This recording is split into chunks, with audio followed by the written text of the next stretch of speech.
Hello chaps, today we're going to be reading a book that's sick and dope. It's dope. By Meth Base-y. No, it's just, it's Beth Macy. But I noticed the other day if you spoonerize it, it's, shit, now this distracting with this folder, or my notebook notes being in here. But I was like, Beth Macy. I won't get into that. I actually was. It don't matter. But anyway, Beth Macy. I noticed that. I think it was yesterday. But man, here I'm gonna have to switch this out. I wish I had a better. I'm using my other phone now. I'll use this for a little bit. So, thought this was a fitting book to read, given the recent events in my life that I probably shouldn't talk about on a book report. There's even a little quote by Tom Hanks, and apparently there's a series with this my friend Maya from Iceland, who recently sent me a package. Shout out to her. I loved your Iceland package. I was actually just eating. Hold on, there's a little hair on my camera. I was just eating some of those Iceland candies actually earlier, so I still got to look for paper protectors. Put it in my binder though, for some of it. But what was I saying now? Oh yeah. Well, anyway, speaking of friend shoutouts, my friend Melanie, who I talked to, going back to high school, recently me and her started talking, and we had talked about this book, and she said she didn't like it because it's a lot of filler, and I can kind of understand. One issue I have with this book is I thought I'd be getting a lot of information about the Sackler family and Purdue Pharma, and there is some of that in here. Like, I'm a little bit past halfway, more than halfway, honestly, maybe 2/3 of the way through, because especially if you count for the index and shit. You learn a little bit about the company and some of the people, and in fact, I learned. I didn't know content, like OxyContin. It's not Oxycontin, you idiots. No, but OxyContin, the content means continuous because it's continuous release. And I learned about a new drug. They have a drug called, before that, in 84, because OxyContin came out in 96. I knew that before I read this book. But in 84, they had one called MS-Contin, which stands for, it's not methadone, it's morphine sulfate continuous. So I was like, alright, MS-Contin. I didn't know they had another Contin, you know? It's continent back. I don't know. Anyway, and there's a drug called Opana. I need to look that one up. I was asking Chels about that because she knows a little bit more about drugs, especially opiates, than I do. So I'm very curious about her Starcat. She seems like she's always on some kind of drug. She's on that meth Base-y. Alright, but remember video am I gonna have a cat climbing on me, Starcat? Had my phone going off. But the book focused on it's kind of interesting still, I guess. I'm reading about someone named Tess, but her street name is Sweet Tea. I should show you guys that here in a minute. When I get to my passages, I guess I'll do that. If I didn't have this cat on me, I might do it now. But alas, I have Starcat on me. And then there's Jessie Bolstridge, whose mother always, anytime she sees a 55, because that was this jersey, I guess, I think in football. So she's like, oh, your license plate had 55 in it. That's why I trusted you. And so it has these stories, and it talks even the drug dealers. One of them is named DC. And I also learned Baltimore is the hub, or at least it used to be the hub of heroin. I don't know if it is anymore. So I learned a little cool stuff about that. And this mostly takes place around Virginia. You know, it's the Virginia fucking drug scene, I guess. Oh, this fucking cord's coming out. So I mean, there's some, but it's instead of it's more of a human story. It's almost but it's not a clean narrative either. It's kind of all over too, because it's more like an ensemble cast of people. So you're following their recovery, reading about this chick who's I think it's hard to mention methadone centers, so that's interesting, I guess. But it talks about the debate over Suboxone. Some people think it's MAT, right? Medical assisted therapy. I think that's right. MAT. The debate. Some law enforcement is against it, and how they developed. I forgot the name of it. I might have it in my notes, but this drug that's more. It's anytime if the fucking therapy that helps you get off the drug, if it's enjoyable, it's always a fucking bad thing, of course, because God knows anybody that fucking feels good in life is a fucking criminal, or, you know. It is kind of stupid to me. It's like, you know, like, you motherfuckers get drunk. I mean, that's been like a fucking cultural thing for a long ass time. You know, you're smoking, not that you get high. That's actually, I have like almost a beef about like marijuana, because like the high you get from marijuana doesn't really give you a high. Like it alters your brain. It's more of like an alteration than a high, I think. So anyway, I don't need to get fucking sidetracked on weed, cannabis. I've just never got much out of cannabis. I was always more of a, in 2020, I found out I was more of a kratom person, you know. But I tried kratom, I think, before in like 2018 once, but I just took like one. I didn't realize you have to take like 10 of them or something. I'm just getting effect. So it's very similar to opiates high, you know. It's like related, like you can use kratom to come off of it. I'm trying to think if there's anything else I need to say without touching my notes. I have very light notes because, like I said, it's not as information heavy, which I would have preferred. So I'm gonna have to knock it a few points. I don't do points, but in other words, you know, what do you call it? Not a fucking, you know, who fucking, it doesn't matter. In other words, I didn't enjoy the book as much as I thought I might. Of course, but I'm still into it. I'm gonna finish it. You know, I checked out from the library. I recently visited McKay's book, so I'm gonna have to. Oh, I found Choke by Chuck Palahniuk, which was the book that inspired me to write my first short story. But I don't need to get into that. Oh, there's sarcasm. God, late time. Crazy cat, your catnip, and you're sweet. Alright, I think I'm going to turn to my notes, because that's about all I have to say about this book. Because, you know, it's just characters. I don't feel like going into, like, make it a plot thing. You know, watch the fucking series or something. I'm curious how they did the series now, but I guess they just follow these characters. You're so sweet. Alright, and cut for now. Wait, actually, cut. Yeah, I'm going to cut because I got this cat on me. Hold on. Okay, come on. Get out of my notes. Alright. Jeez Louise. Sorry, please, I gotta do a video. You're very sweet, okay? We love you. Oh yeah, speaking of Maya, she gave me this. Can't. If she watches this, shout out to Maya for being awesome friend and sending me stuff. I'm wearing shells right now, but I also have the Greg one on. Oh my god, there's cats on me in every video. Alright, you're a sweet cat. So here's my notes, and I started doing it in 2 different colors, just to see it. And August 20, that's when the book came out, I believe. Yeah, so you can kind of carve fentanyl, of course, how strong it is. And so apparently fentanyl came on the market around 2015, I think, is when it started affecting people. And you can kind of see my notes here if you want. Maybe you can pause. You probably can't. Oh my god, cat.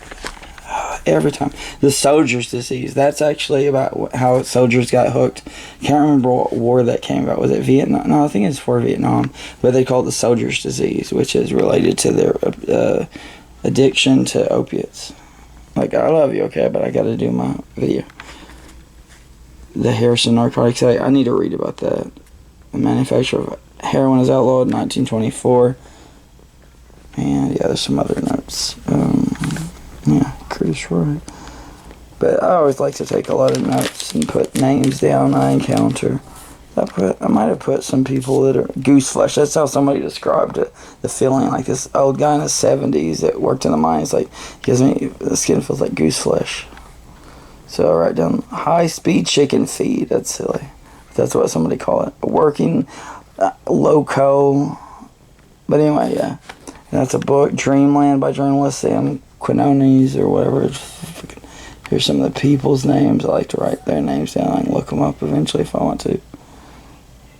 Clifton Lightly. Oh, that's that guy. Okay, yeah, he involved kids in his drug deals and shit. So yeah, some of the people from the book.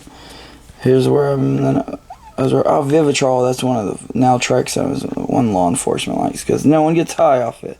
2002 is buprenorphine came to the market. That's the Suboxone, not to be confused with Subutex, which doesn't have the Narcan in it, I guess. It's a better bro. Oh shit, I was supposed to write this down. I forgot to write the character down. God damn it, I'm retarded. Alright, I gotta fix that if I can find out where it was. Okay, and anyway, let's go ahead and go to where I am in the book. First, I have to move that. Where? oh yeah, there was. She wrote it. It's so silly. It's like, my street name is Sweet Tea, and then she had to cry for help. I know it's like sad at the same time. It's so funny, Lil Wayne. Been to hell and back. I can show you the vouchers. Boy, show me your vouchers, yo. Alright, cut. The one thing I found interesting is Oxycontin. I don't even know if I've seen Oxycontin. But they would leave these orange sheens. You'd see them on people's shirts, apparently. Oh my god, of course the cat comes back over. Like, you see, some have green if they're 80 milligram. Oh my god, cat. Like, I love you, okay, but I really do have to do my book report. So you'd see they crush them open, I guess, to get the full effects. Instead of it being continuous, you could just get like, I think it's like 60 to 70% of the full effect. So you get super high, even though you're supposed to. All right, and I think there's more about it down here. Let me see. Tunes. Well, yeah, the neighbors walking around with their shirts stained orange and green. It's definitely being abused. Now here, there's the FDA, approves it, Food and Drug Administration, 95. Who messaged me? But anyway, you can see stuff about Purdue Pharma mentioned. Here's some of the brothers, Mortimer Raymond and Arthur Sackler. Bought it, 50, and it mentions, they use it, whatever, earwax cleaner. So, they talk about their MS Cotton there, so. Cat. You stop eating their book. Weird ass cat. And anyway, and here it says, Purdue Pharma, they claimed that if you take the medicine like it's prescribed, the risk of addiction when taking opioid is 1/2 of 1%, of course, said Dr. J. David Haddocks. Very iatrogenic, a doctor calls iatro. So we had to learn some kind of iatro. No, it wasn't iatrogenic, it was like iatrophobic or something in medical school. Basic medical science. Anyway, it's just the next page over. Exquisitely rare. I had to turn on the fan because it's getting hot here. But this guy was not William S. Burroughs. Actually chose Heroes First. Anyway, fuck. William S. Burroughs. I'm surprised Chelsea says she read William S. Burroughs' Junkie book. I was surprised. Like, damn, we're fucking a beatnik. Crazy. Sir Turner Road. Who's this? Dr. Alexander Wood. Okay. Scottish, he invented a hypodermic needle in 1853. Look, whereas smoking or swallowing morphine causes addiction, this is his claim. Shooting it up would not. Of course, shooting up drugs would never get you addicted. That's what an addict is for. Silly. Then, I don't know. Who cares?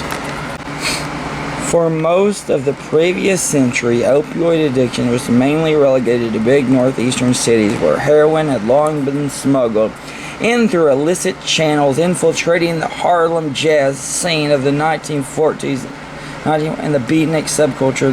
Speaking of beatnik, the term hipster, in fact, drew from the Chinese opium smoker of the 1800s, who'd spend much of his time smoking while reclining. Another message. While reclining on one hip. I want to read that, what's it called? Confessions of an Opium Eater or whatever. The hipster counterculture took inspiration from heroin-addicted jazz greats like Charlie Parker and John Coltrane. And he's talking about this guy named Brownlee, John Brownlee, I guess. So fond of calling press conferences, portable podium. His prosecuting philosophy, if you're not losing, sometimes you're not going after the hard cases. Now, I think that's important. I think that's really cool. You know, it's like all these fucking lawyers might be like, I've never been beat, but then they're not going to take chances. You know, they're not going to take on hard cases. So people that are willing to lose means they're willing to take on the important cases. So I think that's a good thing to think about. It's like in boxing, you know, if you can be like 50-0 because you fucking took a bunch of tune-up fights, you know. It's easy to have good records and shit if you take on easy wins. So, you know, a number isn't always the best, example of quality, you know.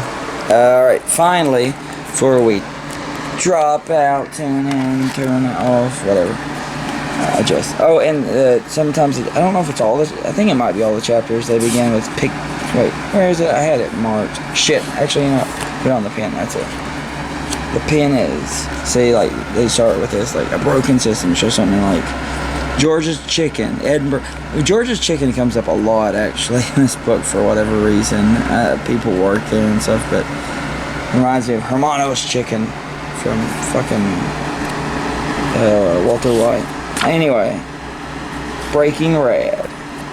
There's a series of pictures here in the middle. You can see some people from the story. I don't focus on it. Oh, that's that guy I was telling you about, the kid that Jesse Bolstridge. He was like a football player. Oh, this guy, Dr. Art Van Zee. He seems to be a good guy and, you know, supporting people that have drug problems. And Sister Beth Davies. Greeks. Yeah. This old guy here. This old lady here. Oh yeah, Ashton Kessler. She died, I think. Did she die? Maybe she didn't. I can't remember. But it's a drug mule. This dude, Vinny Dabney. Oh, I remember a Dabney mentioned. Dab. This chunky monkey. I think he's like a cop too. Brent Lutz. He's like, it's like The Wire. Oh, is this the one? Yeah, this reminds me of The Wire. Fubi. Fuck you, bring it. I think is what it stands for. Yeah, you'll have to read it or watch the show to find out if it's in the show. I don't know. This dude, Narcan, bro. Don't Narcan me. That's what I have to tell people that don't, like, dude, junkies don't want to be Narcans. Don't Narcan me, bro. Let me die happy. Health Wagon, Teresa, whatever. That chick. And lastly, this dude who's looking intensely like, yeah, I'm gonna go all fucking. I was trying to think of that dude that did Law and Order. I can't remember his name. Who cares? Who's this guy? I bet this guy's a dick. I don't know. He could be a cool dude. What do I know? And for some reason, I thought the 2013 movie Prisoners is from this. Like, if it's hiding. Anyway. Okay, anyway, bye. I said bye. That's my Greg Huffman book report. It's a middling book. It's not exactly the book I wanted, but I'm reading it. I'm not giving up on it, but could have been better, I guess, for what I wanted. So, let's show it to the camera again. This book may be dope sick, but it's neither dope nor sick, bro. It's just mid. Isn't that what the kids say for mediocre? It's mediocre. It's alright.